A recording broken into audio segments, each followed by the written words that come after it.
Kids, children, my darlings, do not be like the group of very young men I saw in a coffee shop last week who were trying so hard to be cool, they were passing around a vape pen like a joint. Okay, look. You will not look cool. The girls will not be impressed. Maybe we're just old. Like, I'm at the older end of the Gen Z, and I am getting mortgage applications in. who has convinced the younger Gen Zs that vaping looks cool? No I one didn't looks do cool it. vaping. It wasn't me. I've never vaped in my life. I am not guilty of persuading the children that Like- vaping is cool. I blame advertising.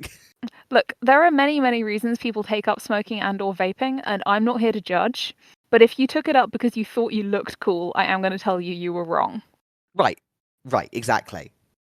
If you took it up because it was helping with, like, stress or whatever, sure, it could possibly actually do that. If you took it up to look cool, it did not actually do that. That is not a thing that vape pens do. Exactly, yeah. People smoke to lose weight or to suppress their appetite because they literally can't afford food. I know a lot of people who've done that. People smoke to reduce stress. Anxiety, People reduce smoke nausea. because they're trying to quit worse habits. I have a person in my life who took up smoking when she quit cocaine. Definitely a good life choice, that one. Right, that was harm reduction. Quite a lot of people smoke in a sort of casual way because it means you get a couple of extra breaks in your work shift. Exactly, especially if you have the kind of job where it's not acceptable to be in the toilet for more than 2 seconds at a time without a supervisor yelling at you. But people will let you have two lots of 10 minutes to go and smoke. I get it. I understand the choice. But some people took it up to look cool. And that was sort of kind of sometimes true with cigarettes, but vape did not inherit that property. Yeah, like if you are old enough that you took it up as like a beatnik, fine. You looked cool. I'll give it to you. You looked awesome. But then we found out about all the cancer. Right. And vape did not inherit the property of look. The nicotine effects, it kept. The social effects, kinda. The cool effect, no. It's the blocky shape and thing. I'm just like, you don't look cool. You smell like garlic candy floss, and you're like inhaling a calculator. You just look ridiculous. None of you look cool. Don't vape, kids. It's bad for your lungs, and you don't even look cool. Anyway, speaking of great life decisions, do you want to talk about Neuralink? So you know how I habitually come into these with like half a page of bullet points, and I do things quite extemporaneously and stuff. What have you done? I've got 7 pages of notes. My record is still Our Flag Means Death, which I think was at the 16-page mark, but that was because I got really into Pirate. 2 hours, and this is like half as long. So we're great. We're moving in the right direction. The Our Flag Means Death episode went up semi-recently at time of current recording, and I was listening back to it, getting started on the transcript, and I did realise how many of those 16 pages of notes did not make it in. I mean, place your bets now, listener, because we have no idea how long this episode is going to be. We used like maybe max 5 pages. I did interrupt a lot, though. That's fair. I mean, you're still welcome to interrupt a lot, because otherwise it's just going to be me reading 7 pages of notes, and that's not interesting. Unfortunately, if anything, we are united in the purpose of dragging Elon Musk for filth. Yes. Although, ideally without running foul of any libel or defamation laws. Elon Musk is cisgender. There we go, we're fucked. Okay. Please don't sue us. We don't have any money. I've got a lot of cheese. You can sue me for that. You can have the kilogram of cheese. You can have a kilogram of cheese and some novelty Halloween. We could get you a scoop on Oreo flavored Coke. We should announce what we're doing before we go any further down this rabbit hole. We should introduce ourselves as well. Oh, this is already out of control. We have no money. We do not get paid for this. This is therefore not a professional enterprise, and you may be able to tell. Also, we've both worked today, and we're both really tired. I have panda eyes down to my cheekbones. It's like 8 p.m. on a Thursday. Hello, everyone. This is Analysis Roulette, the show where we do what the dice tell us, which in this case is a reader response analysis of Neuralink. My name is Duck. I use he, him pronouns. My name is Dia. I use they, them pronouns. I have the honour of presenting this week's analysis, which means I'm going to ask Dia first to briefly introduce us to the concept of a reader response like take on something, and also we'll do that first, and then also what you think Neuralink is, like as an actual product that exists in the world. A reader response reading is what we're calling. There are various terms for all different academic readings. This one in particular, I think, has many names, but it's what we're calling essentially looking at not a work in itself. So we're not just going, Oliver Twist, read it, analyze that work either is intended to promote or just does promote incidentally in those who consume it, interact with it. So what impact did Oliver Twist have on its intended audience at the time? How did that maybe influence the writing of Oliver Twist? But also, what impact does it continue to have to this day that maybe the author couldn't have foreseen, or Yeah. maybe did foresee? What do people think about this? How, in fact, does the reader react? So my understanding is that Neuralink is what I would colloquially refer to as a microchip. I understand that there is actually more terminology involved, but like a little tiny computer chip thing with little threads coming off it, spider style, that goes in your brain. Mhm. Currently, I believe it is mostly being used for people who are paralyzed or have other sort of inability of the brain to connect to other bits of the body problems to restore some of that motion. But in theory, it's also been touted as like, oh, you can play video games with your brain. You could connect yourself to ChatGPT and have it write your dialogue for you or whatever.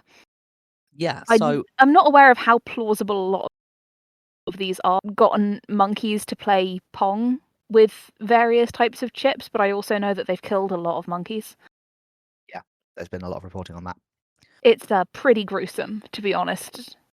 Yeah. So interestingly, on a basic technological level, you actually have that backwards. Fun. Um, Okay. the computer control thing is the part that Neuralink can do.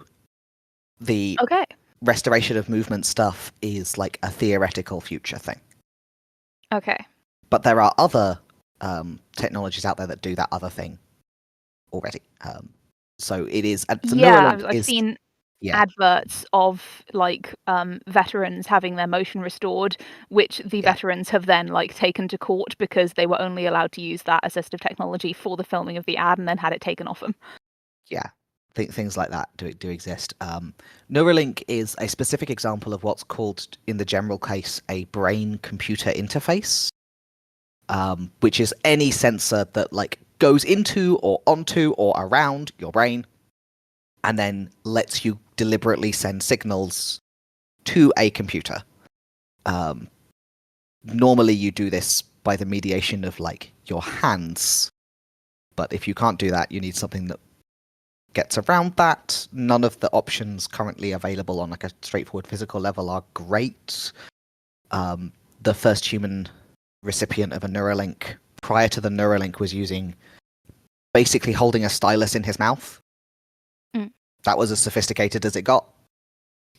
We have that. We have stuff with like eye direction that you can sometimes control stuff with, but none of it's great.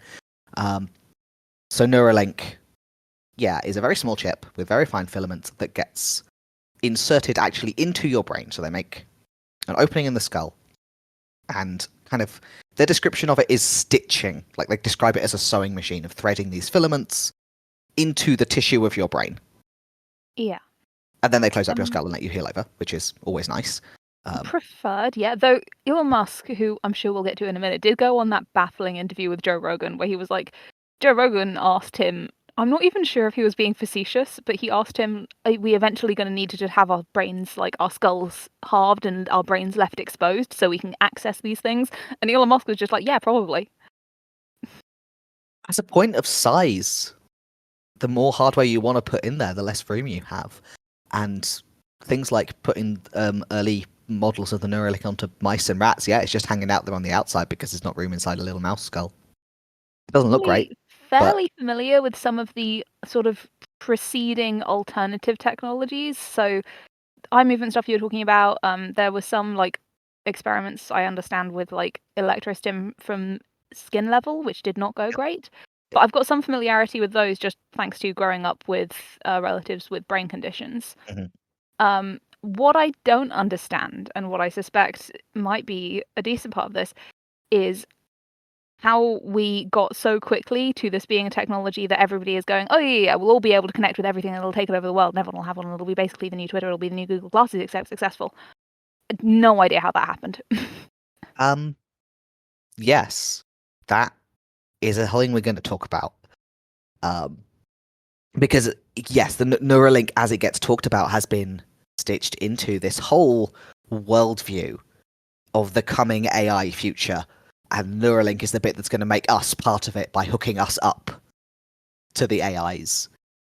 The belief that that's coming any day now has been the belief for some time. The day has not yet come.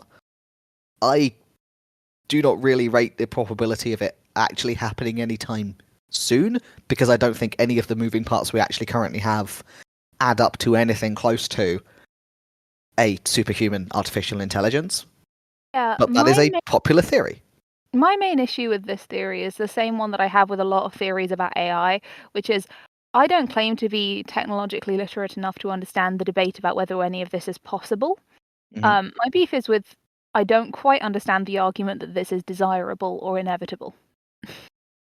Yeah, we'll talk about that. It seems to come from a worldview that believes that technological improvements simply happen, and there's nothing we can do about it. They just happen one after another in a neat order, very predictably.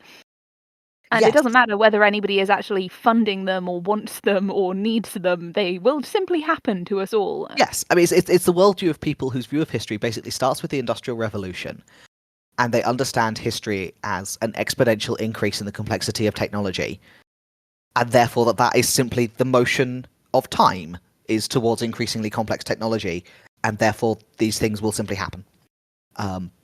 Yeah, but The idea of agency in this doesn't seem to be present.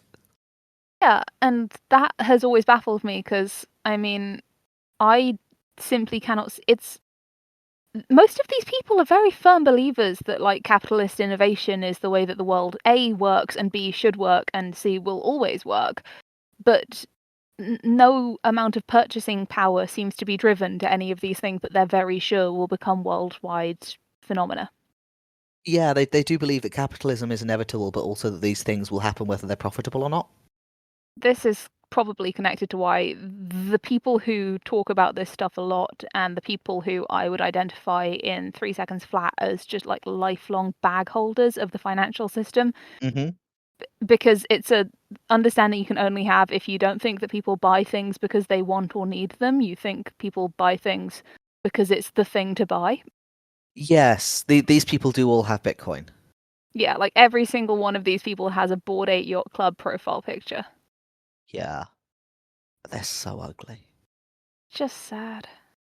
I keep thinking lately about how fun it was when people like talked about AI as like I made an AI listen to 30 true crime podcasts and read like 2 pages of one, and every single person looked at it and just went, "Oh, that's kind of funny. Funny how it Right. can't think." And we're calling it intelligence, and it's saying Right. stuff like, you know, the woman's cause of death was the main cause of all death. Husband.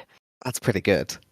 I read one that was based on true crime podcasts once, and I almost died about 6 times just reading it because of how it clearly assessed that the main theme of all true crime podcasts is nice girl, bad man. No one ever gets murders whose smile didn't light up the room. I'm so glad that I'm not one of those people. You As a know, slightly weird little man, I will never be the subject of a true crime podcast. I used to think about this all the time when I lived in Cambridge because there was a period where I wasn't getting out much because I had exams and stuff. So the only time I really like was in any not physical danger, but anywhere that had that kind of eerie, "Ooh, this is a bit dodgy" vibe, Yeah, was yeah. I used to take a shortcut back from where I volunteered to my like student accommodation Uh-huh. through like a dark orchard, which even though it's a very safe area, just feels creepy. Yeah. Dark in the trees is much spookier than dark not in trees. Yeah, and I did think a lot, like, if I get murdered, I'm gonna become such a true crime phenomenon. Like, pretty young white student on way back from volunteering, horribly murdered. I mean, that is how you become famous post-mortem. It is, but the trouble about being famous post-mortem is that you are post-mortem and don't get to enjoy it. Yeah, but if I'm gonna get murdered, I would rather it be cool. Like, I That's don't want to be murdered, but if no, I that's fair. am, I want it to, like, go down in the annals of true crime podcasting at the very least. Like, ideally, I want full national headline coverage. But I'll take an episode of like My Favorite Murder or Red Handed or something. If you get murdered, I will do my best to get Thank you you. reported on. Thank you. I appreciate that. But first, can I talk about Neuralink? Yes, let's actually Okay. do the podcast we're So- doing. The first thing I want to do is I want to give some like brief quotes from some of the articles we read and talk about like the kind of response they're displaying to the text, the object, the pitch that is Neuralink, because Neuralink is both an actual object that exists and a pitch for how cool that object could be. Mhm. Yeah. So this is from The Guardian. A lot of these are going to be from The Guardian because The Guardian is not paywalled. It's not paywalled, it's not a tabloid. It's therefore one of the better sources available to me. At the World Government Summit in Dubai in February, Tesla and SpaceX chief executive Elon Musk said that people would need to become cyborgs to be relevant in an artificial intelligence age. He said that a merger of biological intelligence and machine intelligence would be necessary to ensure we stay economically valuable. Which is a monstrous thing to say. That is absolutely depraved. I actually muted my microphone while you were saying that because I was laughing too much. Yeah, he really believes this stuff. This is important to say and to realize that Elon Musk believes everything he says about the AI future. He's just not very smart. Like, that sounds mean, but if you listen to him saying stuff, the stuff he's saying doesn't make sense. But he also says things like a merger of biological intelligence and machine intelligence will be necessary to ensure we stay economically valuable. Truly, my goal in life. It's absolutely depraved. Like, not becoming cyborgs, that part is fine. I myself am a cyborg, and I think that's very cool and sexy of me. Yeah, that's rad. But doing it in order to stay economically relevant, you must merge with the machine because the machine makes more money for the company. I hate billionaires. Not even like trying to sell you on the idea that this is a cool thing you'll want to do. He's just telling you, we, the ruling class, have decided that you are more valuable to us as parts of a machine. Right. Like, this You is are the raw sub-Matrix. material of my fortune, and I have decided to mulch you for the AI. At least in like the Matrix or the Terminator futures or something, we created a machine that we thought would serve our purposes, and it went rogue and decided to use us or kill us or whatever. He is just saying like, no, we, the ruling class, have I decided. personally will be plugging you into the batteries. Like, oh my god! And people listen to this and go, yeah, hero of the people. Another quote. Musk's goals of cognitive enhancement relate to healthy or able-bodied subject because he is afraid of AI and that computers will ultimately become more intelligent than the humans who made the computers, explains brain-computer interface expert Professor Pedro Marceni of Case Western Reserve University, Ohio, who sold the rights to the name Neuralink to Musk. He bought the name. Of course he did. He bought the name. He bought Tesla and he bought Neuralink. They're not even his ideas. If he'd come up with the name, it would be called X-Brain. It would be called X. It would be you want the X in your brain, and it will be X-shaped.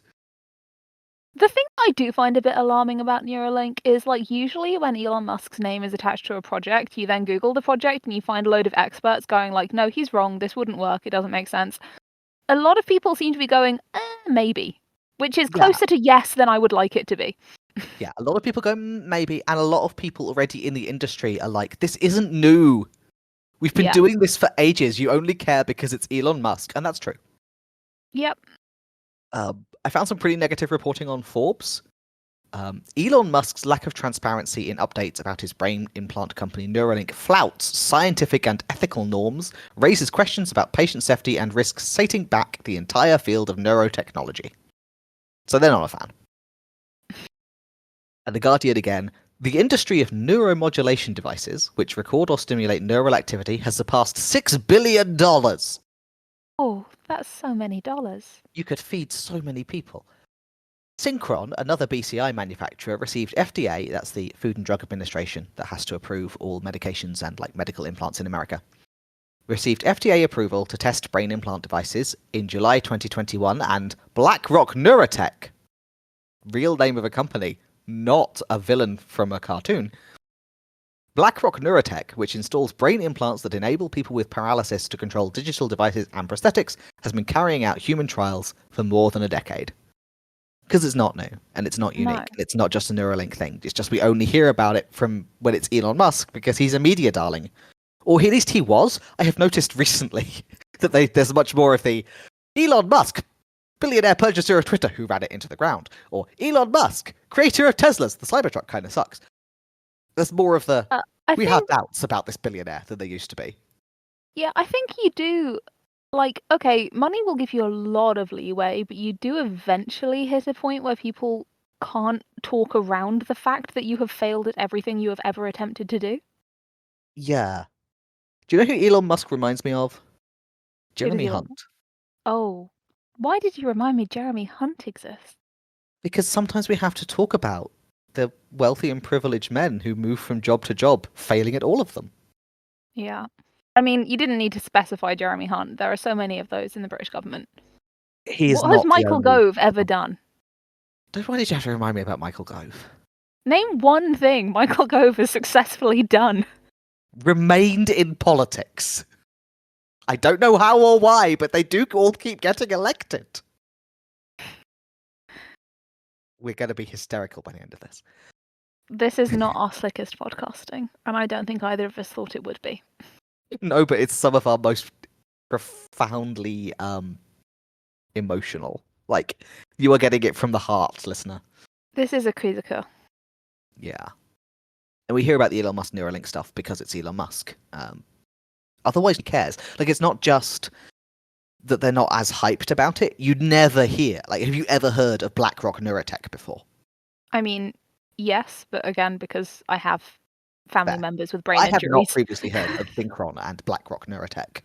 But I had heard of Neuralink because I couldn't escape hearing about it because it was a Elon Musk project.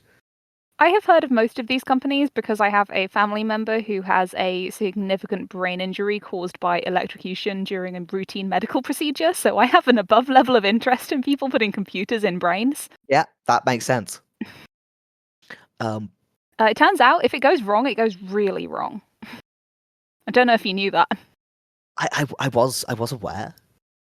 And Yeah. while we're on the subject of like the Neuralink pitch as the thing that is reported on, like I want to talk about what the product actually does. Because Elon Musk claims that it will, amongst other things, that he has aspirations for this thing to cure paralysis and depression. Health stuff baffles me. I understand that there are things like the thing I see referenced most often is paralysis, but I understand there are many other things that can benefit from this. Like a really significant one is stuff like epilepsy, where actually just like small amounts of electricity. Epilepsy is actually a strong candidate for something you can treat with something like this. Yeah, and like has been treated, like it's well past trials. I think it is actually in use in quite a lot of places. Yeah, it's sort of the equivalent of a pacemaker, where it's doing tiny electrical stuff to just keep things ticking over the way they should be, instead of seizing up, literally, in the case of epilepsy. And there are some mental health conditions that are similarly treatable. Like there are actually quite a few documented cases of people with epilepsy. I know 2 different people that this has happened to. People, when they were diagnosed with epilepsy and got it under control, found that a mental health condition became sort of more difficult to live with because their untreated epilepsy was treating their mental health condition. Depression, not to my knowledge, one of those conditions. No, it's like paralysis and depression are a wildly disparate pair of things. Like for one thing, we know what paralysis is. Like, we have a pretty good handle on motor nerves. I could muscles. be wrong about this, but aren't there to this day like a non-zero number of medical researchers who don't believe that depression is in the brain? Yes. This is the thing. Like we know about paralysis. We can identify an injury. We say this is in your spine or your brainstem or actually in your brain, and we can understand the problem, and we can understand how to treat it. Like this is where the stuff you were mentioning is. There is some stuff being done with prosthetics that don't touch the brain at all, because if you know the issue is in the spine, you can pick up the signal from the nerves at the top of the spine, carry it over the gap, and give it back to the nerves at the bottom of the spine, and then you can move your legs. There's some that are currently in human trials that go in between neck vertebrae, aren't there? Yeah, like that miniaturization thing is the next step, because so far we've got like a bulky backpack thing that you can't wear for very long. Yeah. But it's bound to get miniaturized and probably implanted, if not like at least worn as like a fairly low-key brace rather than a big backpack. But we can do that for paralysis because we know where the signal originates and where it needs to go and what it looks like in the middle, and we can identify what part of that isn't working. Depression, we I'm don't know not what depression is. I'm not a neuroscientist, but again, aren't there just like a lot of things we don't know about brains? We are still in the do a brain scan and kind of gesture at it with the chalk stage of understanding what does what in the brain. Yes. Yeah. Like we don't even know if depression is all one thing or if it's a symptom of a bunch of things, which is true of most psychiatric illnesses. Like we know that Right. lithium can help with psychosis and mood disorders. We have no idea why. Yeah, like we've been using lithium to treat depression since ancient Greece, Yeah, and we've still not figured out why that works. we have That's no not a idea why great that works. sign for our ability to develop new Right. software to And, cure it. and to be clear, because this maybe isn't obvious if you don't like talk a lot about chemistry and medicine, lithium is not something you ordinarily have a lot of in your body. A little bit, but not a Unless you lot. lick So it's not minerals. like you are suffering from lithium deficiency and we treat it with lithium. It's a medication. It's something something alien to the body that we give you that then has effects, and those effects are positive. But we don't know why. We know that serotonin reuptake inhibitors can help with depression. And we kind of tend to leap from that to, well, that means the problem is an imbalance in serotonin. But we don't know that. I take ibuprofen to my back. That doesn't mean the problem is ibuprofen deficiency. The problem is the muscles in my back. Ibuprofen helps for other reasons.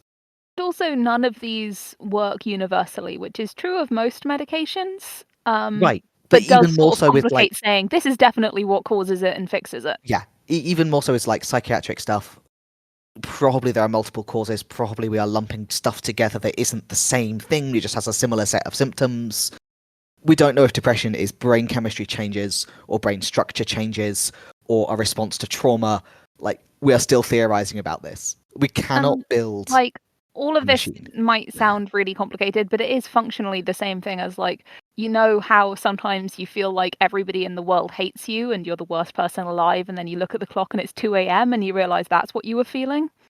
Right, but also sometimes you look at the clock and it's 2 p.m. and you haven't had lunch, and that's a Yeah. different form of the problem. It's like there is a reason that you are supposed to go, before I believe any of these thoughts in my head, am I hungry, angry, lonely, or tired? Because if the Right. answer is yes, those thoughts are probably just my Those brain going, thoughts, stop doing this to me. right, those thoughts do not pass peer review. You should ask again later. I used to know somebody who had hungry, angry, lonely, tired written on her fridge. Because that was where she most often went when she was angry or lonely or tired and Stop. obviously hungry. So Are if these her your problems? negative self thoughts were there, she would wander over to the fridge. Biscuit! I don't need to leave my husband.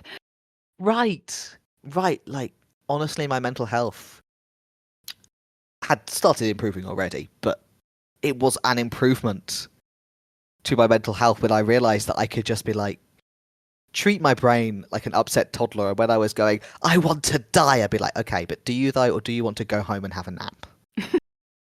You want to die, or do you want a biscuit? Yeah, it's honestly like the phrase "do not believe anything you think about yourself after 10 p.m." It's changed my good life. advice. It's really good advice. It's And literally the, life changing. and the thing is, all we don't understand what's in the brain. We cannot build a machine where you can press the button instead of going to bed or having a snack and make yourself not feel that way. We cannot build a machine to bridge the synaptic gap between a happy signal and a happy receiver the way we can do it to bridge between your upper spine and your lower spine. We don't know if that gap's even there. We don't know what that machine would do. I don't actually want a brain chip to stop me from having suicidal thoughts. I just need an alarm on my phone to go, you seem sad. Maybe you should have breakfast. Because Right. it's 3 p.m. and you haven't done that. Are you suffering from acute croissant deficiency? Or just like, if I sit motionless for too long, just automatically phones a friend. Like, okay, you need to socialize. I'm doing it for you. Yeah, or like, I know it's hateful that exercise makes you feel better, but it does, and you have been vegetating in front of survivalist Minecraft for the last 12 hours? Literally just stretch, my dude. You will feel better. I'd like to point out all of these parts of the human condition that make us hate our lives are things that Elon Musk could actually really easy fix if he wants to be the hero of Earth so much. Like He could build us an alarm that said, have you had breakfast yet? Or at least he could hire someone to He do that. end world hunger. Like he He literally asked, could just feed people. "Can I end world hunger? I'll do it if you prove I can." And they did, and he went, "Actually, nah." Wasn't serious. Didn't actually mean it. It's like, why do you want to go to Economically, Mars I am so benefiting much? from a permanent underclass that I can threaten people with falling into. Yeah. So I'm not going to do that. Yeah. You realise that ending world hunger would actually mean feeding undesirables. Yeah. But he does believe that his brain chip will treat both paralysis and depression as if those were the same kind of problem. I mean, to be fair, I don't buy that he believes that. I think he thinks it could do that, but I think he believes that is just a necessary step in getting the American government to allow him to put microchips in his workers' brains that kill them if they take a 3-minute rest break. No, actually, I'll buy that. But he does think this is a more long-term project than just this chip will do it all. This is a Yeah, stepping like stone in the process. I firmly believe that Elon Musk's understanding is I have successfully convinced all of the governments that I am a superhero who will save the poor disabled masses, and then, like a Captain Planet meets Scooby-Doo crossover event, I will rip off my mask and reveal that I have actually simply, Cybermanned all of the laborers and they will have to work in Amazon warehouses until they fucking die. He would love to Cyberman the laborers. Like, that is his actual purpose. I'm sure he would also like to have some kind of upgrade to make himself and the, higher members of society he wants to take to Mars with him more intelligent. But I also think he believes that he personally is already maximum intelligence. I think he does. I think he thinks that the steps go like regular human intelligence, Elon Musk, superhuman AI. So until he's got that, there's no point enhancing himself because the only thing above Elon Musk is superhuman AI. Like, this is a dude who says that chess is too simple for him and that's why he sucks at it, because it doesn't have a fog of war like his favorite video game. Do you know why I suck at chess? Because I suck at chess. Honestly, I feel like it was very freeing to me as someone who was an overachiever at school and is not an overachiever at adulthood to have a friend who is genuinely brilliant competition level chess player, because it just humbled me in a way that I really needed at 19. Yeah. I went from thinking, well, I'm not a genius, but at least I'm good at the standard intelligent people things, I understand chess and philosophy and classical literature. And then I befriended an actual chess prodigy and just went, oh no. No, I'm just dumb. Yeah. Noted. Good to know. I'll move on with my life. Yeah. It's important that we that we really internalize that we are not the smartest people in the room. I just think you need to, even if you think you're the smartest person in some rooms, that's fine. Statistically speaking, that will happen to you at least a couple of times in your life. Sure. You've got to understand that if something is difficult to you, it's not because that thing is stupid and you're too smart for it, which so many of these crypto bros seem to genuinely believe. Yeah, Sam no, Bankman-Fried was one of these. He was just like, well, actually, Shakespeare isn't good because statistically, this is this whole thing about Shakespeare where he's like, well, yes. statistically speaking, the odds are slim that the best writer in the world would have been born at the time Shakespeare was born. Therefore, Shakespeare is bad. And I'm just like, do you genuinely not know how to read? Right. Statistically, you are correct. However, Shakespeare, still very good. We don't know. And also, Shakespeare good and Shakespeare best writer in human history, not the same thing. Shakespeare, famously, one of the handful of things on the planet that is actually as good as people say it is. Yeah. Unlike chess. Unlike chess, which is fine. Kind of dull. It's okay. It's fine. If you're into that, it's fine. I personally am slightly too stupid to be good or interested in chess. I can therefore understand the ways in which it's kind of dull. I understand the desire to have fairly rigid mental exercise. For me, that is Sudokus. Sudokus are great. Yeah, I love a Sudoku. I like a crossword, even though I kind of suck at them. Chess, not for me. No, I don't have the chess brain. But yeah, Elon Musk has that specific brand of arrogance, which seems to happen to a lot of Silicon Valley dudes, where it's not so much that he thinks he can do everything, but that he thinks anything that he is not already good at immediately is therefore bad and beneath him. Yeah. And actually, only stupid people are good at it and enjoy it. And sometimes that's something you tell yourself because actually you really did want to be good at chess and you're not good at chess, and therefore you sort of switch sides and decide it must suck and be terrible because you're bad at it and you're trying to soothe your wounded feelings. But I do think it's important for your development as a person to at some point really want to be good at something and realize that you're not. Yeah, for me that was A-level mathematics. I really, really wanted to be good at circus skills. As a baby fresher. and Oh I no. sucked at all of them. And it was rapidly obvious that I was always going to be bad. Like I just did not have the dexterity or the reflexes to be good at these things. I was not going to be riding backwards on a unicycle while juggling. I was not going to be turning backflips. I was not going to be any kind of acrobat, and I wasn't even going to be good at juggling. Sorry, that's the funniest thing I've ever heard. And I had to come to terms with that. To grow as a person. Can you imagine me doing physical clowning? I mean, yes. It would be very funny, to be fair. It would be But incredible. I do not have the fundamental underlying skills of being like strong or fast or having coordination or having the Yeah. dedication to develop them. I can I juggle really badly, and that's as far as I ever got. it's And it was good for genuinely me, for my character. it's like genuinely an ongoing problem in my life. Like I think it's actually bad for my self-esteem that I'm very, very good at something that people associate with intelligence. So I have to deal every single time I work with a new person with them realizing how bad I am at maths. Yeah. And it's actually genuinely gotten to a point where it hurts my feelings. Like Oh. people assume I'm gonna be good at maths because, like, I'm very, very good at languages and I know my classics and I have this accent, and then they watch me struggle to add 2 three-digit numbers together, and you can see their esteem for me going down in real time.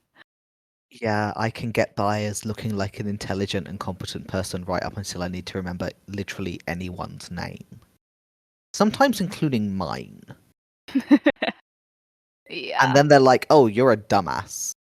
Like, you might It's be a like dumbass who has specific skills in this, like, specialized area that we've been talking about, but you are also a dumbass who I doesn't know anyone's name.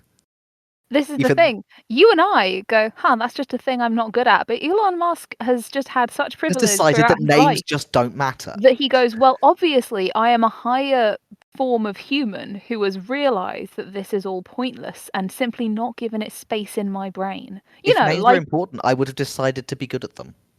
Like BBC also like Sherlock. original Sherlock Holmes, but I will give Arthur Conan Doyle like credit that that was probably intended to be funny. Right, rather than impressively cool. Yeah, like my impression of like reading Conan Doyle's work is that like you're supposed to find this alien and sort of weird and strange and exotic. Whereas, like, when you watch a modern adaptation that keeps that part, and it's not just BBC Sherlock, there are others, but when you watch a modern version that keeps that part, you go, oh my god, he's a crypto bro. Well, he would be a crypto bro. He's a Crypto crypto bro. Holmes digging Oh, through the blockchain records to figure out who murdered who for their crypto holdings. I mean, I would watch The Crypto Detective, to be fair. That would That be would be great. pretty good. That would be And then he has to hilarious. explain it in actual human words to John Watson. And that's the show. That's actually what John's YouTube channel is about. My housemate explains crypto to me. Part 1 of 700. Okay, Neuralink. Okay, Neuralink. Um, it's worth touching on like the animal testing controversy Yeah. because there has been a whole strand of We should reporting around this maybe whole thing. have a warning if you're gonna get into any detail, because it I is am not going to actually go properly into grim. any kind Cool. of detail on any kind of medical testing at all. Because yeah, I feel sick having just read about it. Yeah. But no. So suffice it to say, Neuralink and its component stages were tested on animals. Most of those animals are now dead, some of them in unpleasant ways. Yeah. The thing is important to me to point out is you really can't do this without animal testing. You can't make a brain chip without animal testing. Not going to get into the whole philosophical like justification for animal trials because there's a legitimate disagreement there. People have very strong opinions on it. But under our current legislation and testing processes, there's no version of a brain chip that doesn't get tested on animals first. So there Yeah. can be concerns about how many animals and in what condition, but there's no question there have to be some animals. This is also true of medications. Yeah. Is not necessary is the speed at which researchers were pushed to do those animal trials, which appears Yes. to be where many of the issues Yeah, came from, exactly. and which by all accounts was directly instigated by the loudest voices at the upper levels of Neuralink. Yeah, absolutely. And I think it is notable that the reporting has always made it all about animal testing itself as a controversy. which Yeah. buries that exact question of if you're being careless with your animal testing because you have an obsession with moving fast because you're rapidly getting too old to personally colonize Mars. Are you going to take proper care with the actual humans you're testing on later? Or is this going to be a gimmick brain chip? Are you going to build it badly and cheaply to satisfy an aesthetic and sell it on the strength of a name, and then it becomes impossible to recall because it's embedded in your neurology? Like, you can't send your Neuralink chip back to the manufacturer if it turns out to rust in the rain. Like, Yeah. you can't say, actually, it turns out the brakes don't work on this thing, so we're bringing it back. It's in your brain. There's not a taking it out plan, as far as I can tell. Maybe we should have some more reporting on not so much they tested it on animals, but they appear to have tested it, like their testing phase appears to have been done as quickly as possible at the cost of safety and care. Yeah. I feel like that could have been more heavily talked about. Would you like some philosophical whiplash? Sure, let's have it. So this is from a journal called The Conversation, with the tagline "Academic Rigor, Journalistic Flair," which is a great tagline. Amazing, yes. Many philosophers and scientists think AI could one day reach, or even go beyond, human-style thinking. This possibility, coupled with our increasing dependence on AI, is at the root of a concept in futurism called technological singularity. Today, the singularity refers to a hypothetical point in time at which the development of artificial general intelligence, that is, AI with human-level capabilities, becomes so advanced that it will irreversibly change human civilization. To understand why this isn't the stuff of fairy tales, we need only look as far as recent developments in brain-computer interfaces. BCIs are a natural beginning to the singularity in eyes of many futurists, because meld mind and machine in a way no other technology so far can. Elon Musk's company Neuralink is seeking permission from the US Food and Drug Administration to begin human trials for its BCI technology. They have swallowed the entire hook. Like, they are into this. So you sent me that article and I read it, and maybe I missed something, but at no point in the article did this answer the question that I started this episode with, which is, does anybody actually want this for something, and what is that thing? Well, these people want it, but they don't want, like, the Neuralink, the product. They want, like, the imaginary world that it Yeah, but points they towards. haven't. They want the utopia that Neuralink sort of hints might be possible if you think that way. But they don't really even explain in what way that is a utopia. They're just like, you know how we all understand that the world will be better when Elon Musk's brain makes the Earth No, spin in a the different future direction. utopia, when AI is a god and you are inextricably a part of it. It really just That takes it as utopia. written that we all agree that that is what the world will be unless somebody gets in Elon Musk's way, and that that's a good thing. Yeah. I have an extremely relevant Guardian quote, because they're not paywalled. Musk has claimed Neuralink's device could be used for a range of therapeutic uses to treat conditions like blindness, paralysis, depression. We've talked about that. But he has also said that the eventual aim is to create a general population device that could connect a user's mind directly to supercomputers and help humans keep up with artificial intelligence. He has also suggested that the device could eventually extract and store thoughts as a backup drive for your non-physical being, your digital soul. Your digital soul. You know, your digital soul that you Your have. digital soul that you have. Not to give us back to the Bored Ape Yacht Club, but this feels exactly like the people who were saying that those stupid crypto cat profile pictures were like a deeper representation of who you are than normal profile pictures. Yeah, The it people who were does. like, this is identity 2.0. This is like showing who you really are to the world. And then every single person on Twitter was just like, yeah, who you really are, a crypto bro. I mean, I thank you for the personally heads have like up. changed my name multiple times and done extensive biohacking. Therefore, my selfies are more punk than your apes. Yeah. Also, like, even if you buy that, like, who or what your avatar is on Twitter is like that deep and personal, my Twitter avatar is a photo of a door. Right, yeah. Nobody has ever used as their profile picture a political statement, a funny meme, a picture of a cute cat they saw, some free clip art because they just needed it in a hurry, some pirated clip art because they needed it in a hurry, a nice plower. No one has ever done these things, and they've never meant anything less than who they are as a person. Like when you were like, I'm really proud of this cabbage I grew, I'm going to make that my Facebook picture for the next 2 weeks. Yeah. That is an expression of your soul. I mean, It's quite not. aside from it is, but it is in the same way that like anything that you choose to upload to the internet is a part of your identity, which is therefore what I can only understand to be your digital soul. I mean, Like, yeah, the Hamilton smutfic I uploaded on AO3 when I was 19 is a part of my soul. That's just how human creation works. you don't get to be proud of all the parts of your soul. You know, like, I've uploaded a lot of stuff to the internet over the years. It's all part of my digital soul. That doesn't make it special or good or deep.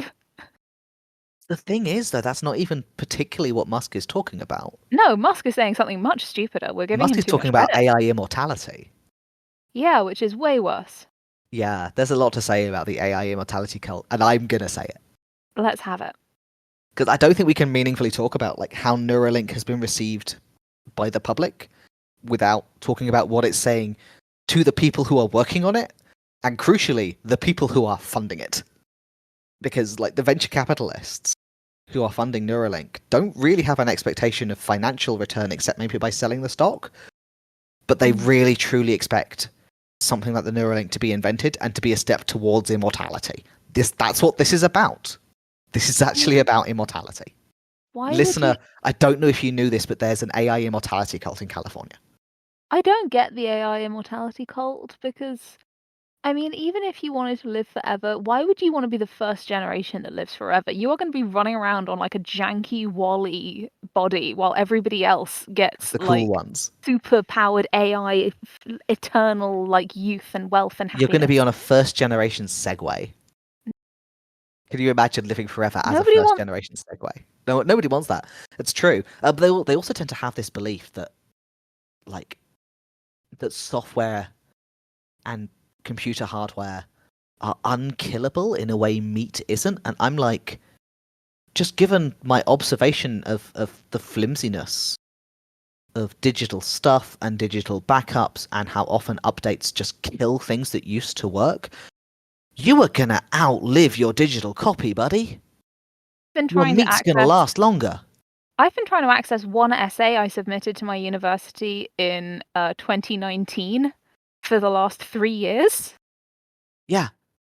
I wrote a full-on book for a NaNoWriMo in about 2011 on a device I owned, and I emailed it to myself on emails I controlled for a backup, and I saved it in other places. I no longer have that thing. I have looked. I don't have it anymore. I can't get it. Because This isn't even a like digital stuff rots real quick. That's even before you turn it That's off. the thing is this situation. This is just a like, I can't any of these people think this will be successful. Even if it does exactly what they think it will do and want it to do. It's not even that it's bad, it's that that's already not going to work.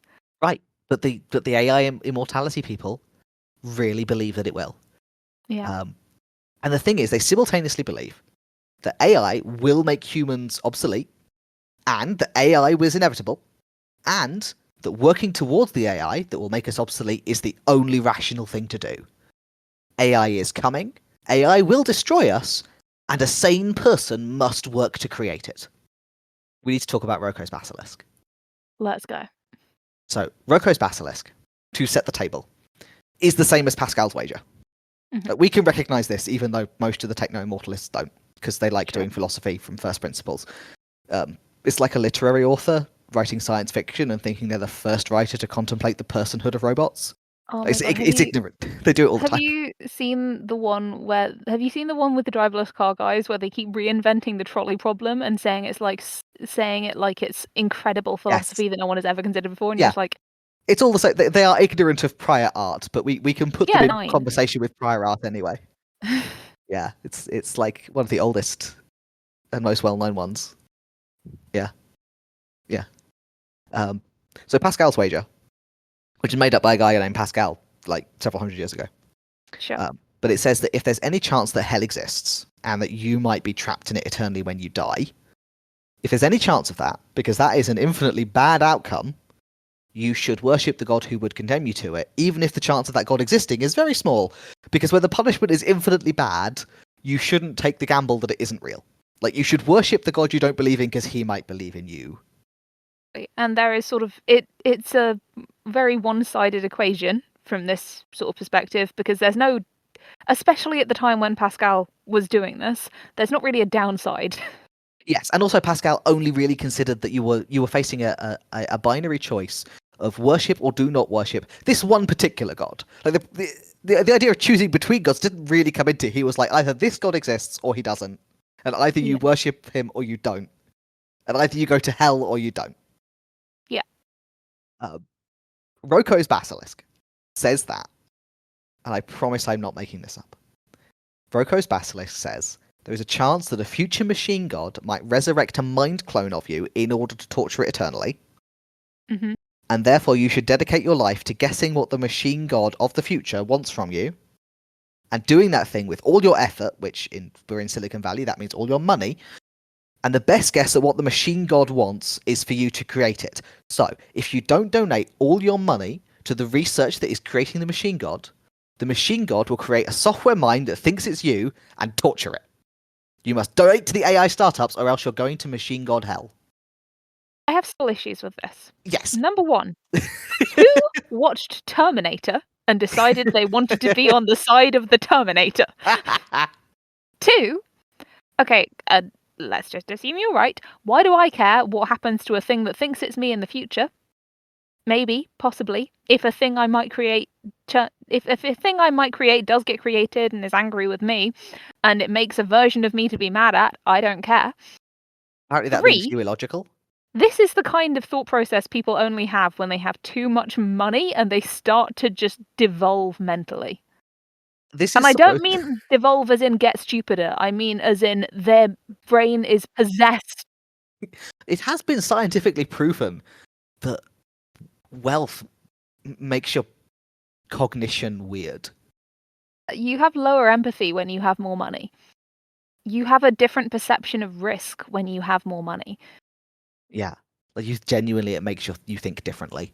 Your fundamental interactions with the world are different, therefore you think differently. It's not like it's doing damage to your brain, it's that your ability to think is based on your ability to interact with the world. And Material whether or not you circumstances have access to money is the single biggest driver of what the world you interact with is. Yeah, because money is the synecdoche for all the rest of your material circumstances.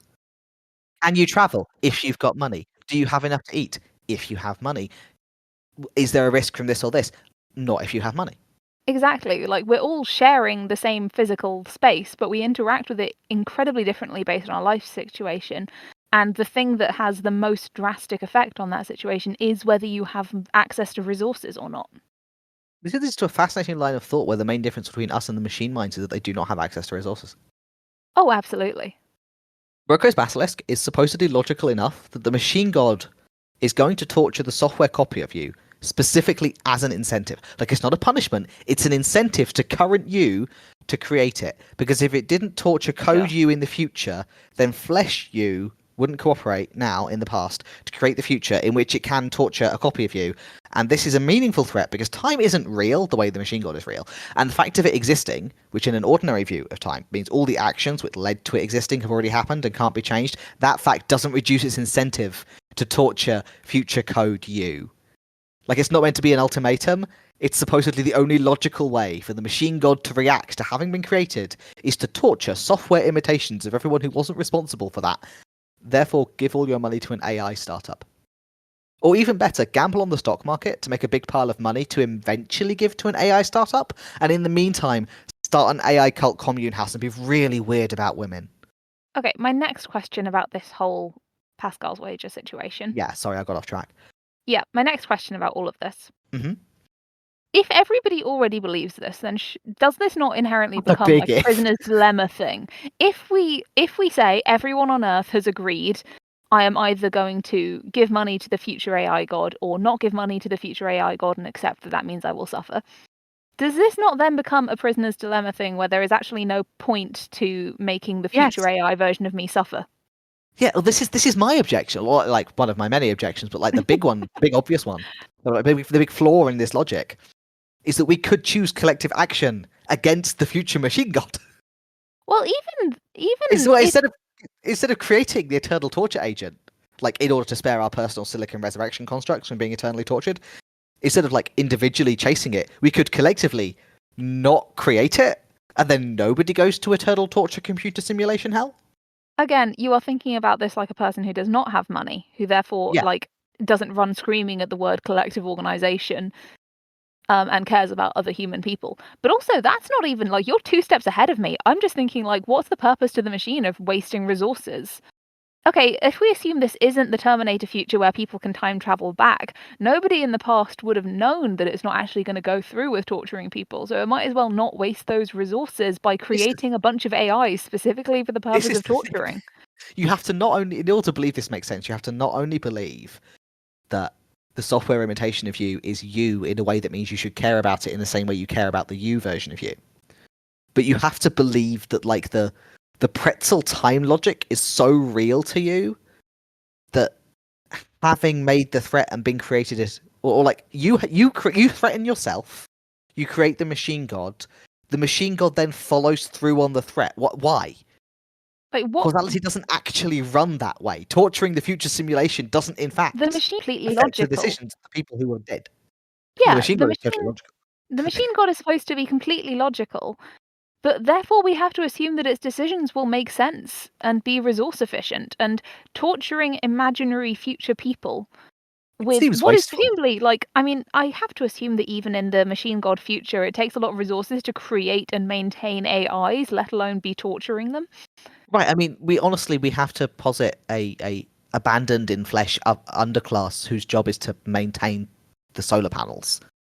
Like, it would make more sense if they were like, I will torture your descendants by giving them the crappiest jobs in the AI Right. apocalypse. Right. Because If you those want your jobs need descendants, to be done. Nobody needs to be torturing my AI future self. but it achieves literally nothing.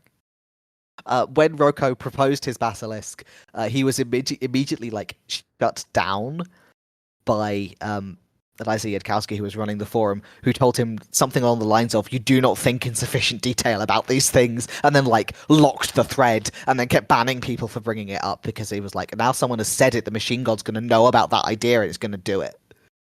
Still not clear on what the machine god is getting out of any of this. It's been created. That's my It doesn't thought. Is have to hold on to a like honorable a sort grudge of code against of your conduct. simulacrum copies? Like this is assuming that the machine AI god will be programmed with like a medieval code of reprisals. Right, or it'll be like, well, some AI startup tech bros made a promise on my behalf that I was going to torture your simulacrum, so now I have to do it. Sorry, you know how it is. I'm bound by contract. I mean, a lot of stuff that AI bros say, I'm just like, damn, that's a killer writing prompt. Oh, you think it's not only a good idea, but inevitable. Wow. Yeah, Okay. yeah. Whereas I think it would be incredibly easy to not create a machine god. Like, I think it would be much easier than creating it. Like, we could just not have AI startups. It's one way of not getting future tortured, but you know, what if instead you gave them all of your money? I mean, hang on, did they get anything out of giving the AI god out all of their money in this situation? Well, they get not eternally tortured in simulacrum. Like, they get presumably to be revived in simulacrum and not tortured. Right, but totally like happy. They get to eternally be, I think is the That's point. not a good enough incentive. I mean, I'm not saying that Rocco's Basilisk is a good thought experiment. I think it's flawed. And I think it would be incredibly easy to just not create, to like collectively not create the vengeful machine god. But like, that's not Rocco's solution to the Basilisk. And it's not a solution that machine god believers like. For like, well, two reasons. The first being that they're allergic to collective action, and they would rather be tortured in simulacrum for eternity than get on a train with a poor person. Of Um, course. By far yeah. the worst possible outcome of all The AI worst horrors. thing that could happen to you is that you could have to catch a train with a poor person. Um, but there's also the reason that they really, really want to be resurrected in silicon, and they Why? want it enough that the creation of machine god hell seems like an acceptable trade. Like they believe in the machine and they want it to be built Like what for? to live forever Why? because they're scared of dying. Okay, so we're at, like, children's novel level Yes. philosophy. That they're Terrific, scared of okay. dying and they are upset by the like animal fallibility of meat. I mean, these are the same people, broadly speaking, who think things like total meal replacement plans are desirable. Um, Oh, I like have a think very things like dear friend Huel. who's a Huel person. And the thing about the being a Huel person is it's not just about like ease of use or whatever. It's not an accessibility thing. It's a being able to pretend that you're a cool robot instead of like a meat person. Because, like I said, I do have a friend who's a Huel person, and I try not to be too judgmental. But like my stance on Huel is okay, I can see how sometimes it's maybe a convenient thing to have in the house. If it's just like you're having one of those days, you don't want to deal with anything, just I make can your absolutely see flavorless meal porridge. replacement shakes as an accessibility thing, and you don't need like Yeah, or be and there's no sometimes you I'm must be busy. this level of disabled to have accessibility. Yeah, like I get all of that. Um, I can even get if you are just not a food person, like the friend of mine who's into Huel is not a big food person, and you don't enjoy cooking, like substituting some meals with Huel might just be like a I can't be fucked. Fair enough, whatever. I don't get the people who are like, well, cutting out eating and creating and acquiring food from my life gives me more time to work on emails and spreadsheets. It's like, Yeah, that's just like look, I love dystopian depressing. spreadsheets. Don't get me wrong. I love a If good you're gonna work, spreadsheet. spreadsheets are the way to do it. I really enjoy spreadsheets, but have you tried eating food? Like, think about all of the happiest times you have eaten food. Like, not even like the quality of the food, just the times that you've consumed food and gone like, that's improved my day. You've had a coffee with a friend. You've successfully made a really good cake. You've had a really delicious meal. Or even just like a good bit It's of not toast. the time. Right, I would prefer to minimize my commute and eat more toast. Like, I'd like to cut down the amount of time I spend like having tedious arguments with customer service people. I would like fewer meetings and more croissants. There are so many things in my life I would love to replace with snacking. Right. It's like the same friend who's a Huel person once told me that they would really like they only exercise for health reasons. They don't really enjoy it. And if there was like a machine you could go in once a year that was like excruciatingly painful for half an hour, but gave you all the health benefits of having exercised regularly for the full year, they would take it. And I'm like, see that I understand. That makes Yeah, sense to yeah, me. like and the ratio there's pretty good. I don't know if I would pick the torment box, but I get why one would. Right, because But what is the trade-off for being a Huel person, apart from, like, getting an extra? Because it doesn't take that long to do a ready meal. Like, getting an extra half hour to your it's just day in quick. exchange for never enjoying food. My understanding is that like most full parenteral nutrition people don't think it's great. Like it's not the option they would pick if they got to pick. Yeah. But what if by switching to Huel you could guarantee that the future machine god didn't resurrect you in order to torture you? Hang on, if it does resurrect me not to torture me, do I have to continue eating Huel for my AI existence? I don't know. I don't think the research, by which I mean the essays on Less Wrong, are not that detailed. I just feel like eating Huel is already a form of torment. It feels like something that the government would roll out because they think that child benefits are too generous. There is a Like, vending Huel machine. just makes me think of I was a free school meal kid at school, Yep. and, like, most days free school meal vouchers in the UK at least, let you get 1 meal of any of the meals the school has in most places. They're not, Yep. like, segregated, you can only have this, that, or the other. Yeah, you normally go through like Um, the same queue, except instead of handing over money, you hand over your yeah, token. Or nowadays, it's you swipe your card and they look the same. yeah, but, at my school, there was 1 day of the week, I think it was Friday, where they had the same thing every week, and it was, like I think it was really peppery, so I'm, like, slightly allergic, and it gave me a sore throat. So I had to queue up at the, like, sad allergy queue, like, where they gave you watery tomato pasta with nothing else in it that was, like, the foolproof no one is allergic to this option, and Yeah, every single person in that queue was free school meals because nobody who had the option of going to Tesco's and buying a meal deal was was in going the for the sad pasta sad queue. pasta. Yeah, yeah. I think about that whenever Huel comes up, I'm just like, "The government is going to replace all free school meal programs with Huel if we don't stop pretending it's a good thing to eat." There is there is a vending machine in one of the local train stations for Huel. And every so often, when I'm having a bad day, I have to remind myself that no matter how bleak my existence, I am not buying Huel from a vending machine in Manchester, Victoria. I was once coming back from a trade event with a coworker, and neither of us had eaten because the trade event had provided food, but like after our train got in, like Yeah, before yeah. our train got in, even. So he stopped in the station where we were changing over, which was in Birmingham, I think, to buy us both a sandwich, and they didn't have any vegetarian options. So I'm just like, oh, no worries, I'll just like buy myself a chocolate bar. Don't worry about it. Um, and I looked at the chocolate bars and they didn't have, I thought they had like a little row of chocolate bars in front of the till, like these places normally have. But all of them were those grenade protein bars in Oh like no. 30 different flavors. And I'd already said in front of both my coworker and the cashier that I was going to buy one. And my entire brain just shut down because I couldn't think of a single way out of this situation that didn't involve eating a grenade bar. Like the fact that I could look at them and then go, actually, no, just felt so rude that I was just You can say no, staring I down want at real them, chocolate. looking at them like, because I was like relatively new to the job as well, and I was like, I don't want him to think that I'm like so childish that I can only eat chocolate for lunch. So I'm just looking at these grenade bars, just going like, that one says Yum. it has real blueberries in it. Blueberries aren't too bad. I could pick the rest off.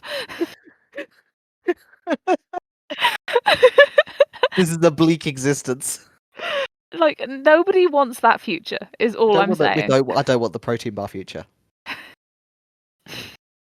I do appreciate that one of the sci-fi books I like at one point has the characters like living on protein bars for several days because it's all they've got, and like one of the brands is kimchi flavored, and they just are having a terrible time with their kimchi flavored protein bars.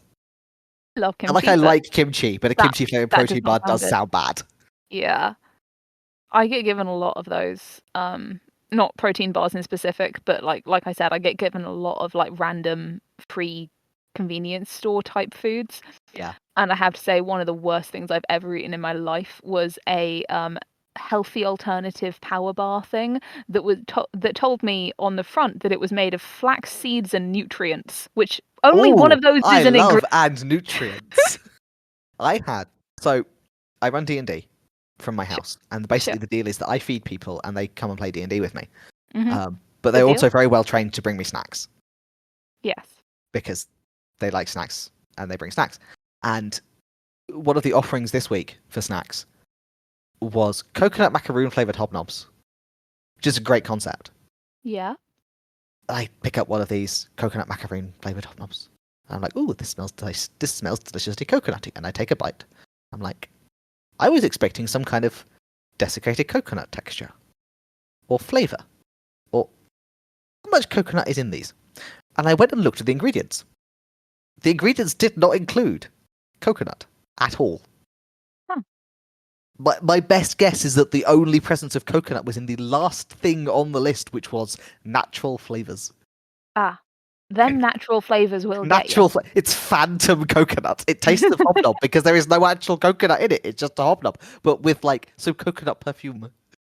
Can I say, one of life's joys is trying weird flavors. I had tzatziki flavored crisps the other week. I They don't know sound what was good. in them. I'm pretty sure it wasn't tzatziki, but they were Probably not delicious. tzatziki. There was no coconut in my biscuits, but I did finish the packet. Yeah. And this is what you're missing out on if you're a Huel person. Mystery crisps and biscuits. Yes, I I like to think buy there is mine from a Polish deli near my mum's house, and I have yet to correctly identify the flavour of any of them before purchase. because they're in Polish. They are in Polish. Sometimes they have a picture on, but that isn't necessarily a clue. A lot of the time they have a picture of just like a white dip, and you're like, ooh, sour cream? Dip flavored. Tzatziki? Crema? And then it turns out that, nope, this is garlic powder. Yep. Just straight garlic to the face. I want some garlic crisps now. I'm so hungry. I just had dinner, but I'm starving. So we are in agreement, as you know, a professional and highly respected podcast, that we don't want to live in the Huel future. No. This is the thing, right? In the Huel future, we will be the people stuck eating Huel.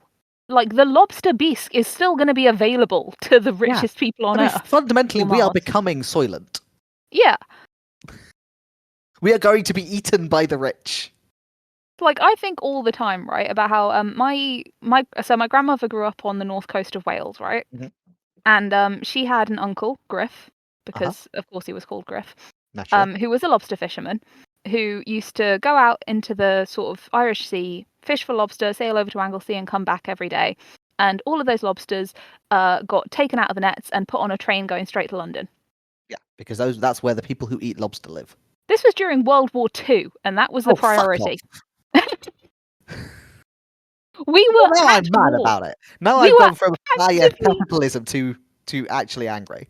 we were actively being bombed. Like, my grandmother was showing up to school and there were kids missing from the register every single day because they had had a We bomb had dropped on their rationing. house. We had We rationing had because we were having to rationing. import. We were trying to import our food across the Atlantic through the submarines. We had country telling people to grow lettuce because it was the only way a housewife could fight Hitler. And they're shipping, and they're going. There are people whose livelihood is specifically going out to fish lobsters for London. Like, okay, it's not that I wanted, like, my great uncle Griff to be on the front lines at Normandy or anything, but that was not essential work. No. It doesn't matter if there's a pandemic. Get out there and fish those lobsters. We still need our lobsters in Westminster. We can't be expected to fight a war without lobsters. Alice of Parliament demands its You know fucking. something? My grandmother didn't eat lobster until she was in her fucking 30s. Yeah, because you can't afford to eat the lobster.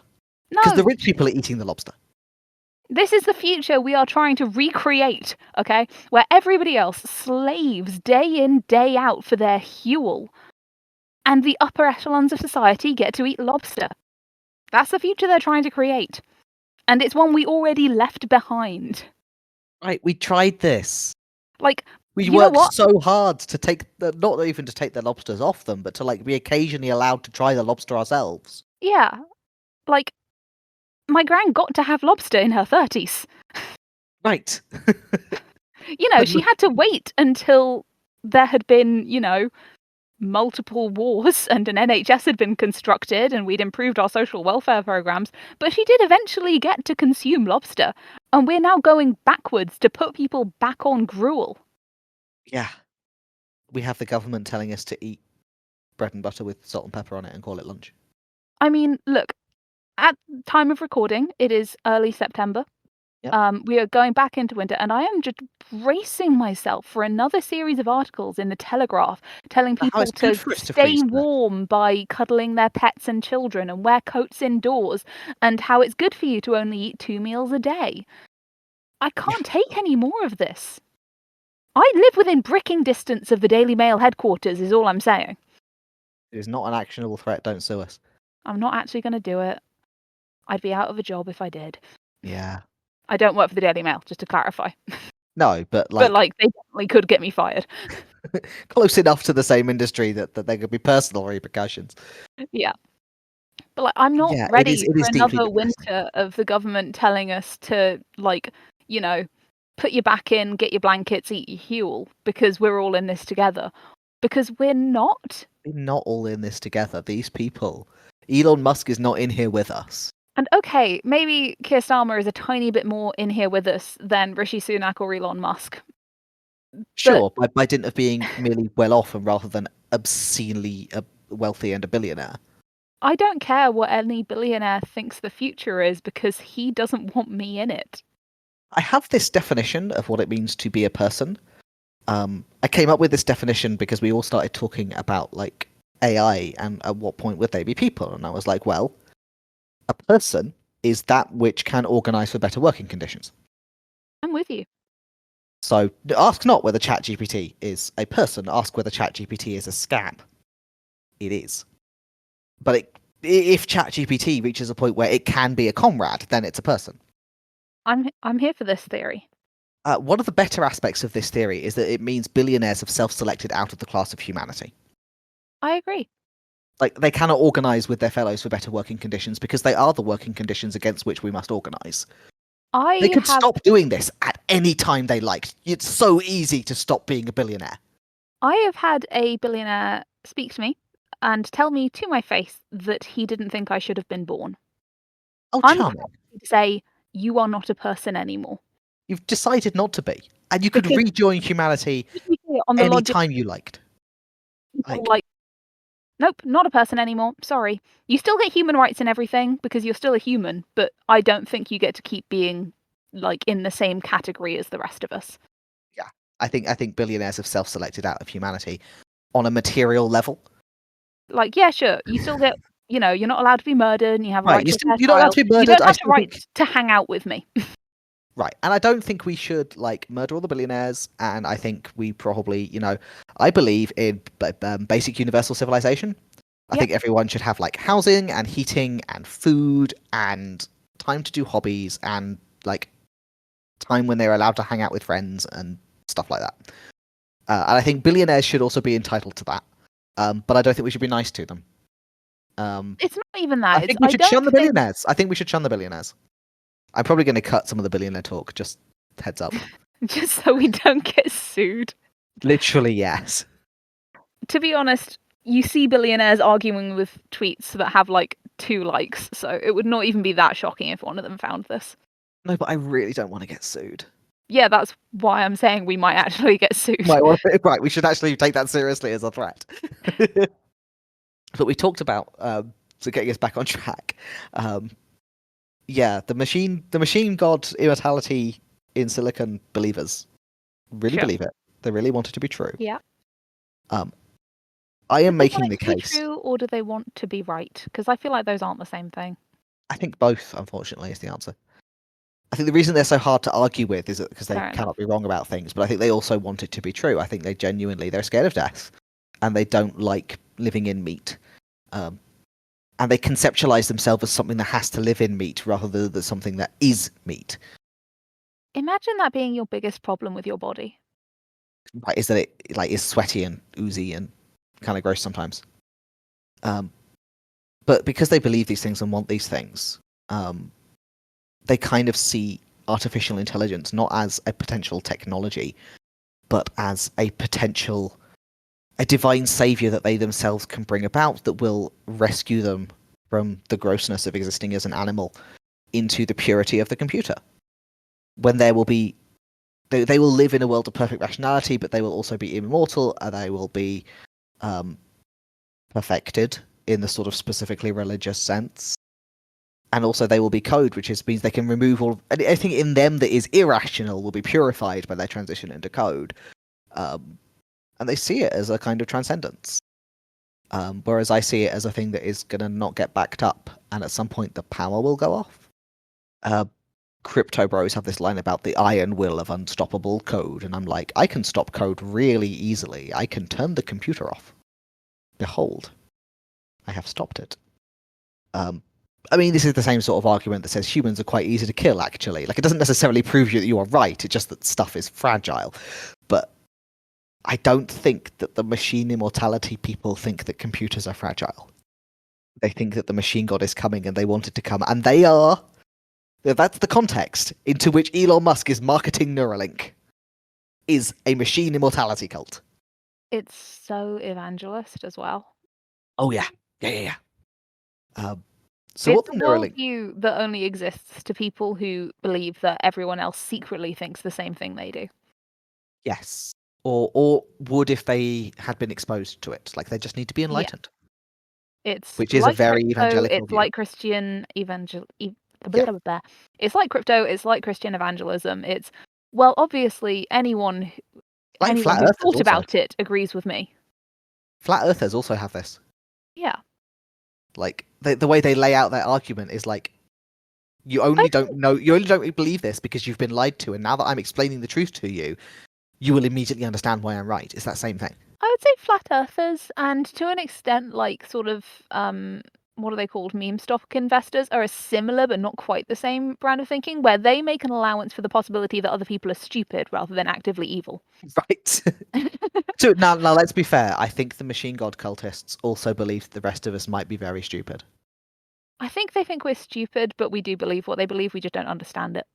Well, they definitely think we're stupid, because that's when I say they're weird about women. One of the ways in which they're weird about women tends to be the belief that women are too irrational to contribute to creating the machine cult. Sorry, This entire too thing. irrational to contribute to making the machine god and therefore should just like stay in the house and like not wear very much clothes and have sex with everyone, and that's what Yeah. women are good for.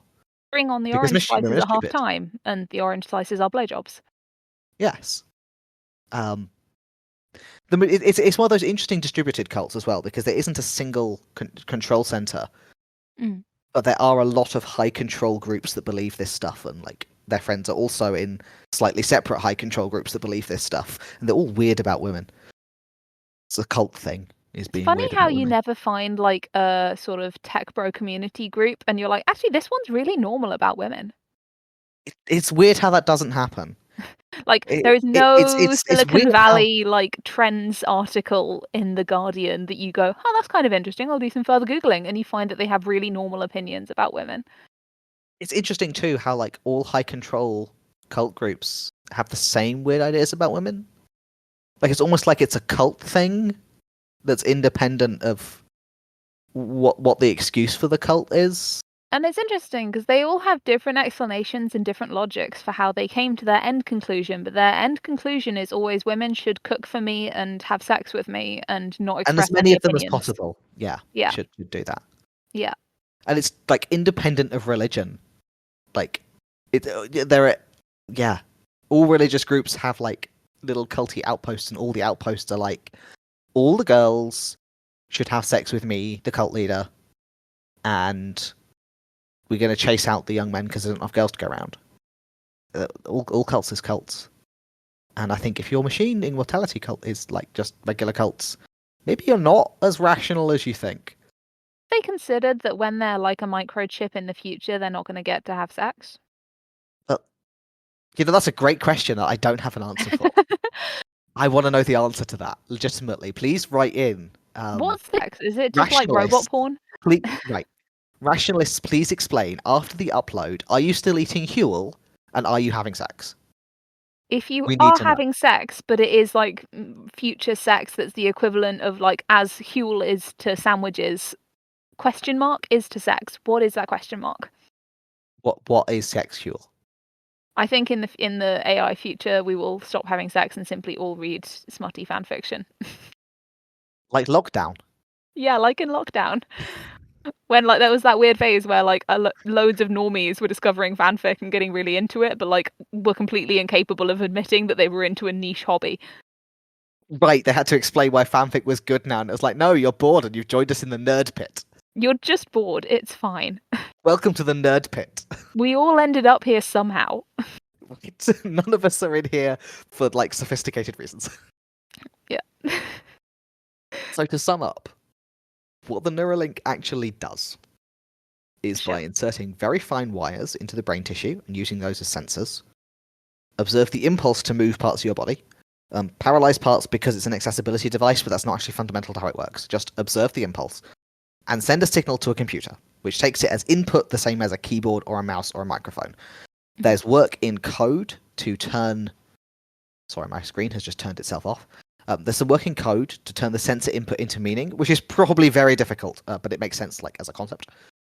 And when you've learned to give the sensors a clear instruction and the software's been configured for what that impulse in your brain looks like to the sensor in like real physics in the universe terms, once that's set up, you can use your motor impulses to move a cursor. You can use your brain as a mouse. That's what it does. It's a brain to computer mouse translator. What the Neuralink is marketed as is the first component of a machine to observe and record all the activity of your brain to create a clone in silicon which will outlive your fragile mortal flesh and which will, both philosophically and in its own self-perception, be you. If that second thing is possible to do, then the first thing is a possible beginning point to getting there, and that faint hope is enough for the Silicon Valley techno-immortality venture capitalists to throw a lot of money at the project because we are doing Pascal's wager and we are defining money as worship. So that's your intended reader and their intended response. The Neuralink project is not aimed at the poor paraplegic kid who just wants to have some connection to the world again. He just wants to be able to use his phone and play video games and message his friends. And he's got experimental hardware in his brain that does do that. But he's also got another 50 years with that hardware, and who knows if it'll last or rust in there after the company stops maintaining his software. The thing I find the bleakest about this, both in general but specifically from a reader response sort of angle, is there are people out there, there are researchers out there who were working on this for decades before Elon Musk decided it was Yeah. the way to grab the hearts and minds of Silicon Valley weirdos. Yeah. And there are people who were in early trials or who heard about it through the grapevine or who read articles about it, for whom this is a labor of sort of true human endeavor. It's Yes. something that they want to make people's lives better with, and that people have looked at and gone, this could change everything for me. This could be the thing I've waited for my whole life. And those people are an afterthought because some Yeah. guy who thinks he's going to be the savior of Mars waded in and had a thought. Yeah. And that the human subjects are not the target audience. They are a demonstration to the target audience that this hardware can work. The project isn't make accessibility interfaces. The project is make a brain recording machine so we can have software clones. Like I mentioned earlier, that I'd seen a couple of the ones that were being human trials of ones that were for, I think, amputees as well as people Mhm. with paralysis. And the thing that's saddest about that is that a lot of people who are veterans in the States had been included in this trial Yeah. and had been filmed and stuff, and were told after the fact that they weren't actually going to get any of these Yeah. You don't get to keep it. prostheses or movement devices, and they were just discarded completely after they'd been used to drive hype. And that is what I think is going to happen to every single person under Yeah. this hype train until the tech fetishists just get bored of it. And that's the saddest thing I can imagine. There is one last thing, like the real kicker to this that I found out while doing the research for this episode. Um, the kicker is that Neuralink as a company, despite additional rounds of fundraising, um, still has a single majority investor, which is a gentleman called Elon Musk. It is paid for by Elon Musk, and it is hyped up in the press by Elon Musk, and it is marketed to Elon Musk. Yeah. The press are a way to get attention for it, but in stark capitalist terms, the only person this project need to impress is its funder. The intended reader of Neuralink isn't a demographic of people who think like Elon Musk. They're an accident. The intended reader of Neuralink is Elon Musk himself. He is both the reader and the author. This is his world. This is the world he is causing to be built, and he is the only man who is being invited to live in it. There's your analysis. It's bleak as hell. Okay, well, I hope he does invent something that can cure depression because I need it after that. I've invented a cause for depression. This has never been done before. It's Okay, really well, tragic because I would love to be excited about this stuff. yeah. Like, I'm a cyborg. I think it's very cool and sexy of me. I do not think that Neuralink is cool or sexy. And I would like to live in a world where it could be. Yeah, that's the thing is, like I said, like I've got very close family members whose lives could be changed for the better so much by an invention like this. Yeah. And don't get me wrong, I'm aware that there are large portions of, in particular, the paraplegic community, but also other parts of disabled communities around the world who have gone, actually, if you could like put some of that funding into something we actually want and that would be useful to us, that would be great. Not Yeah. everybody wants their legs to start moving again. Some people want like step-free access to more buildings to be the priority. Yeah. And I do think that Neuralink funding probably pays for an awful lot of concrete ramp pouring. Yeah, but there are people for whom this could be the biggest change to their lives imaginable. Yeah. And those people get to sit back and watch that dream be used as Yeah. fuel for Elon Musk's Mars Self-aggrandizement. adventure, which will never happen. It's completely Yeah. imaginary. This should be part of the project to like this should be a utopian thing. This should be disarming death. This should be the cyborg future in the way that means making all of our lives better. And instead it is the AI singularity future of making us all into Morlocks. I You're don't really not want to be a Morlock. I know you're not a big comics fan historically, but I'm just It not good used at to be reading them. like it used to be like a massive meme amongst comics fans that like it was so absurd that all of these super geniuses existed, like Reed Richards and Tony Stark and Peter Parker are all, super inventors, and it hadn't materially changed the living conditions of the people in Turns that out, world. though, It turns out that they were completely right about that, actually. right, it turns out that the hyper-rich innovations are in as much of a bubble as the hyper-rich, like, lobsters. It turns The out rest of us that do not get to touch Reed them. Richards really does do absolutely nothing. I'm so depressed. And Elon Musk gets to just keep on eating his lobsters. Elon Musk's expressed ambition is to die on Mars. And I have not heard anyone disagree with that goal. Oh, please die on Mars. Please. Off you pop. As soon as possible. He's getting a bit old, honestly, for interstellar colonization, like for interplanetary How, colonization. He really how should long like. do you think he's going to go before he realizes he can't do it? Like, I know he's clearly scared now that he won't be able to do it, but how far do you think he'll make it before he goes, this is actually not going to happen? It's a fascinating question. I don't know how old Elon Musk is, except clearly Because pushing the so he's limits of only in like astronaut. he is the same age as my mother, so in his early 50s. Okay, but that's quite old for an astronaut, is the thing. Like, there's still takeoff, and there's still microgravity, which microgravity is really bad for you. But he's got to be able to keep the illusion going for at least another 10 years, maybe 15, before he has to start considering like sending his cryogenically preserved head to Mars instead. I mean, I reckon he's going to be on his deathbed just saying, like, remember to upload me once you invent the brain chips. He is. This is my prediction, actually, is that he is going to get himself cryogenically preserved. Oh, absolutely. Like, eventually he will face the frailty of the human form, and he will be dying without ever having gone to Mars or uploaded himself to cyberspace. And then he will have his head frozen so that his brain can be scanned in when we get to the cryogenic upload abilities. We do that as well. That's adorable.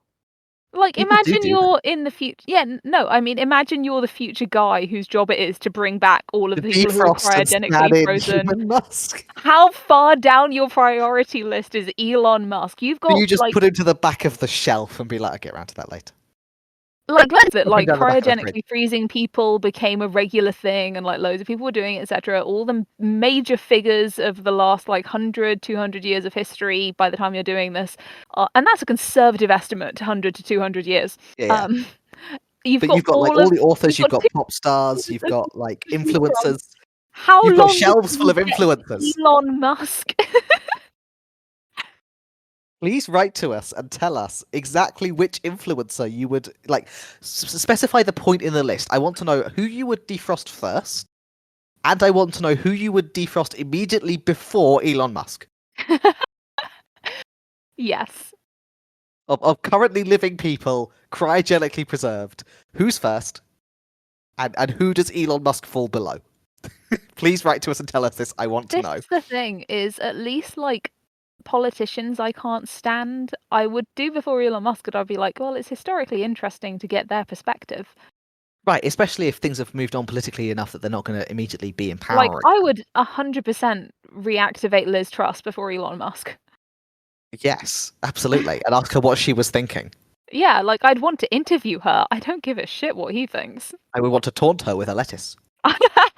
I would bring back the lettuce first, obviously. Oh, right, we are going to resurrect in machine simulacrum the lettuce Do you to know, live forever in machine heaven. I met, like a year and a half ago now, the team who were behind the Sun's lettuce picture. I didn't ask them what happened to the lettuce. I assume it got thrown out because the whole point was to let it wilt and therefore it would not have made nice sandwiches. You want to like preserve a little bit of it though. I would want to plant it. I would want to be like honourable retirement for the lettuce. I feel like I would want to like create a monument of it. They did actually win front cover of bronzed the version year of the that lettuce. year at the Newspaper Magazine Awards, They and did. it's like the first time in decades that a newspaper has won. It's usually a magazine. Right, but like the lettuce was so good. They were But did a they government. were doing good work. Right, how many lettuces can say that? I mean, it's got to be one of the top achieving lettuces of all time. Which is why it is higher up the list for machine immortality, in my view, than many other currently living persons.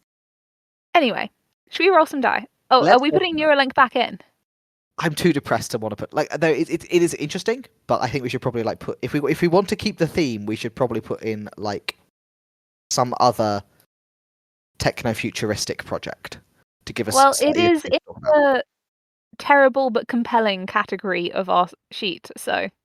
I know what I want to put in. That billionaire submarine, Oh, Ocean Gate. Ocean Gate. Oh, that's going to be fun. It was Fun terrible fact, and compelling, and we guy get to have nightmares about dying at depth. Fun fact, a guy that most of my office have worked with was on that sub. That's on that. I'm sorry for their loss. Yes, I did not know the guy, but I assume by dint of him being a person who had jobs that he wasn't the billionaire. he was one of the less billionaires, but still in that Yeah. ballpark. He wasn't like, He their wasn't the golf pilot. caddy that accidentally came along. Yeah. But yeah, there was somebody that most of my team at work have interviewed on it, and it meant that we ended up discussing it quite a lot in the office. It probably made those few days rather less funny. More surreal, definitely. Yeah, fair. Okay, random number generator. We're down to 4. I'm really excited. And there's Yes. 2 I don't want to get because the Your 2 I odds are really bad. didn't want to get from the beginning are still in the goddamn hat. We still haven't rolled them. The day draws Okay, ever nearer. come on. 3 medical examination. Oh, this is going to be hard. Okay. Which I think we went in the sense of autopsy. Yes. We were like, what So- killed this? What killed it? Random number generator again out of 101. I'm on 101. 39. Okay. Warrior cats. Oh, I have to read them. I hated those books. Okay. I think you must have put this in because I've never read any Warrior Cats, so this is all your own fault. Yeah, my friend loved them so much that she bought me the first 3 for my birthday so that I would have to read them so that she could talk to me about them, and I hated them. Well, good news. You get to revisit them. Okay. Well, the good news is you also have to read them, so at least I won't suffer alone.